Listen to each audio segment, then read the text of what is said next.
habe in den 19 Jahren bei der Kriminalpolizei viel erlebt. Aber dass sich ein Einbrecher mit mir treffen will und von sich erzählen will, das habe ich noch nie erlebt. Ahmed war nicht nur Einbrecher, sondern betitelt sich selber als Ex-Kriminellen. Nun bietet er seine Dienste an, um zu zeigen, wie ein Einbrecher funktioniert. Was uns, aber auch Securitas Direct wichtig ist, ich weiß viel, habe viel gelernt, doch immer alles weißt du nie. Gerade bei Einbrechern hast du es oft nicht mit dummen Menschen zu tun. Und das trifft auch auf Ahmed zu. Auch Ahmed hat seine dunkle Vergangenheit. Und ich bin sehr gespannt, was er mir erzählt. Mein Name ist Thomas Solberger und ich bin ehemaliger Chef der Kriminalpolizei aus Bern. Mein Name ist Hamed Kamis. Meine Familie kam aus dem libanesischen Bürgerkrieg nach Osnabrück in Deutschland. Ich war damals 19 Jahre alt. Ich hatte keine Ausbildung und keine Arbeitserlaubnis. Erst mit 22 Jahren hatte ich den deutschen Pass. Bis zu diesem Zeitpunkt habe ich gelernt, wie man sich etwas beschafft, wenn man etwas braucht. Illegal halt. Irgendwann siehst du nicht mehr die Tat, die kriminelle Handlung, sondern du siehst das Geld und was du dir damit leisten kannst. Bis dich dein Leben und dein eigenes Schicksal einholt. Darum habe ich die Seiten gewechselt. Nun verdiene ich meinen Lebensunterhalt damit, Sicherheitsfirmen und der Polizei zu zeigen, zu erzählen, wie ein Einbrecher funktioniert. Thomas nehme ich an. Hamed, freut mich, hallo. Wie wurdest du eigentlich in der Verbrecherszene bekannt? Du musst dir vorstellen, in so einer kleinen Stadt wie Osnabrück sind die Älteren deine Vorbilder, wenn du im Heranwachsen bist. Der eine hat 2 Mädels dabei, der andere gibt 200 € Trinkgeld und der andere fährt ein tolles Auto. Und das willst du dann auch? Was waren deine ersten Aufträge? Also das fängt meistens an mit so jugendlichen Leichtsinn, so irgendwie in ein Schulgebäude einbrechen mit 20 Jungs, so meistens eine Mutprobe oder sowas. Du warst ja vor allem in Deutschland tätig, oder? Nee, nicht nur in Deutschland. Also manchmal kommt auch ein Anruf aus dem Ausland und das spricht sich rum, wenn man, das ist ja auch sowas wie eine Gilde, so dann hört man, wer kann was besonders gut, wie bei Arbeit halt so, ne? Du willst ja auch den besten Gaswasserinstallateur haben oder Maler oder so. Jetzt hätte ich mal eine Frage. Welche Täterschaft ist denn für die Polizei interessant? So, ist das mehr so die Masse, wo so in 200-300 € klaut, oder ist das mehr so der Typ, der den Safe macht? Also für uns ist immer die Täterschaft sehr interessant, die eine mögliche Konfrontation mit den Opfern in Kauf nimmt. Also wenn du beispielsweise des Nachts in eine Wohnung einsteigst und ist jemand zu Hause, dann hast du plötzlich mehr als nur einen Einbruch. Plötzlich hast du jemanden, der aufwacht, der den Einbrecher sieht, und dann kann, weiß ich, was passieren. Und dann hast du nicht eben nur einen Einbruch, sondern noch ganz andere Delikte plötzlich. Aber ein professioneller Einbrecher hat ja nie eine Waffe dabei, ne? Also das ist ja eher eine Flasche Wodka, so wegen Strafmilderung, dass man schön noch ein bisschen... Das weiß natürlich der bei dem eingebrochen wird, der weiß das nicht. Und wenn er dann aufwacht und plötzlich ist jemand bei ihm im Haus, da kann bei sich was passieren. Und das ist dann ganz gefährlich, eben die Konfrontation, die möglich ist. Du hast dir deine Objekte sicher auch sorgfältig ausgesucht und die Fluchtwege ausgekundschaftet. Ja, sicher, das ist ein Teil der ganzen Aktion, dass man weiß, wie lange brauche ich rein und wieder raus. Wie lange brauche ich bis zur Autobahn, das fährt man dann halt vorher mal kurz ab und misst die Zeit. Und ist natürlich blöd, wenn da auf dem Weg eine Polizeistation in der Nähe ist, ne? Was hast du gemacht, wenn du noch im Gebäude bist und die Polizei taucht auf? Bist du da verschwunden oder hast du dich versteckt? Das geht ja leider nicht immer nach dir. Also optimalerweise rennst du weg, versuchst zu entkommen oder man versteckt sich. Das ist mal passiert in einem Müllcontainer. Wenn da die Polizei mit dem Hund ist, der riecht das halt nicht, weil da Müll drin ist. Und wenn du verschwunden bist, was hast du da gemacht? Wie bist du da vorgegangen? Du musst dir vorstellen, das ist wirklich wie in einem Film.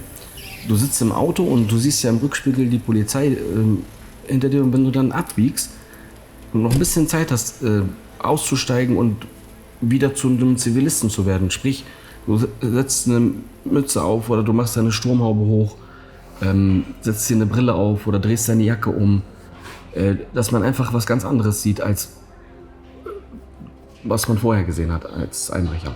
Wenn du jeweils eingebrochen bist, hast du das vorwiegend tags gemacht oder auch des Nachts? Also optimalerweise ist es immer tagsüber.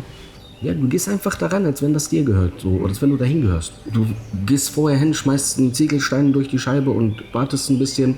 Wenn nichts kommt, keine Polizei, kein Sicherheitsdienst, dann gehst du da ganz normal mit einem Handwerkskoffer in einem Blaumann rein und da bringt die Nachbarin dir vielleicht sogar noch ein Glas Wasser, weil du am Arbeiten bist. Wenn du ein Objekt ausgewählt hast, hast du sicherlich auch geschaut, dass niemand zu Hause ist. Was hast du da für Tricks angewendet? Das ist nicht so spektakulär, also du kannst ja hingehen und klingeln. Wenn keiner aufmacht, ist keiner da. Wenn du ein Objekt ausgesucht hast und das war für dich safe, wo bist du da rein? Zur Türe, zum Fenster? Man kann eigentlich von überall in ein Objekt rein.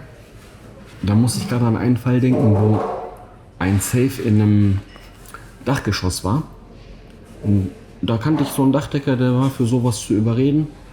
Und der ist dann mitgekommen und dann, als wir oben auf dem Dach waren, da habe ich mich echt gewundert, wie leicht es war, diese Dachluke zu entfernen. Und wenn du dann drin warst, gehst du da ganz bewusst auf Suche nach etwas, das du dir vorhin ausgewählt hast, oder schaust du dich einfach mal um? Nee, Klassiker gefragt, das ist Schmuck, Geld.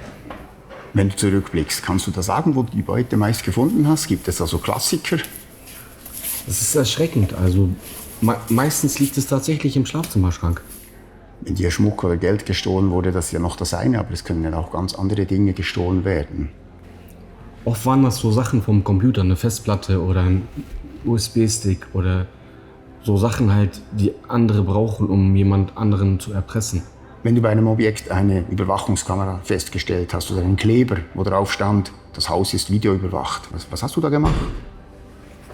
Ja, was soll ich da machen, wenn da so ein Aufkleber an der Tür ist, dass da eine Sicherheitsfirma zu beauftragt wurde, die werden dann ja auch Kameras oder Bewegungsmelder installiert haben. Was soll man da machen, außer weiterzugehen? Ich bin ja nicht Batman oder James Bond oder sowas.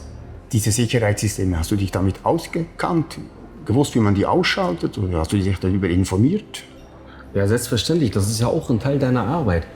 Dass du weißt, was du zu umgehen hast. Und früher konntest du mit einem Seitenschneider einfach den Kabel durchschneiden und dann war es dunkel. Das geht aber heute nicht mehr. Die neuen modernen Anlagen, die sind verbunden mit der Polizei, mit einem Sicherheitsdienst wie die Securitas Direct. Der Sicherheitsmann ist schneller da als die Polizei meistens. Wie ist denn das jetzt in echt aus der Sicht eines Polizeibeamten? Bringen die Systeme von Securitas Direct wirklich was? Und wenn ja, was?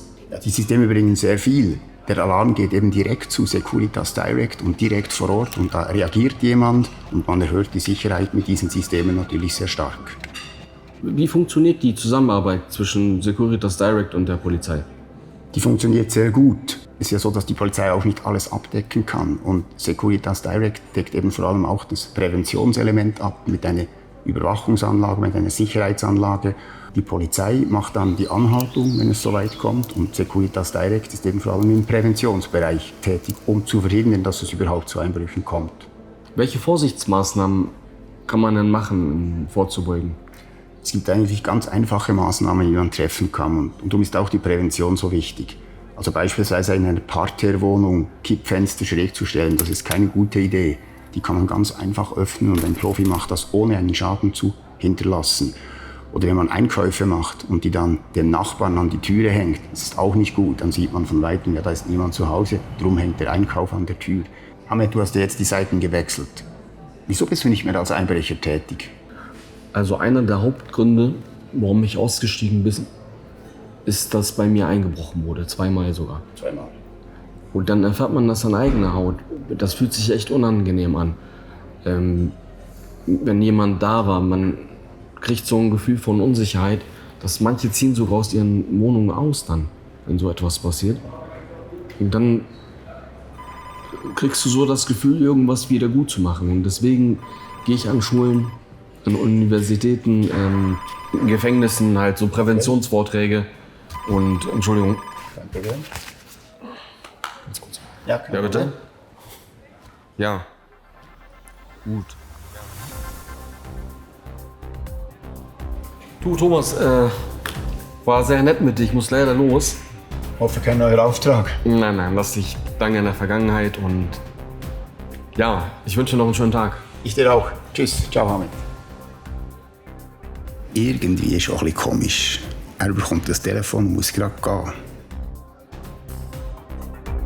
Aber das ist nicht mein Problem.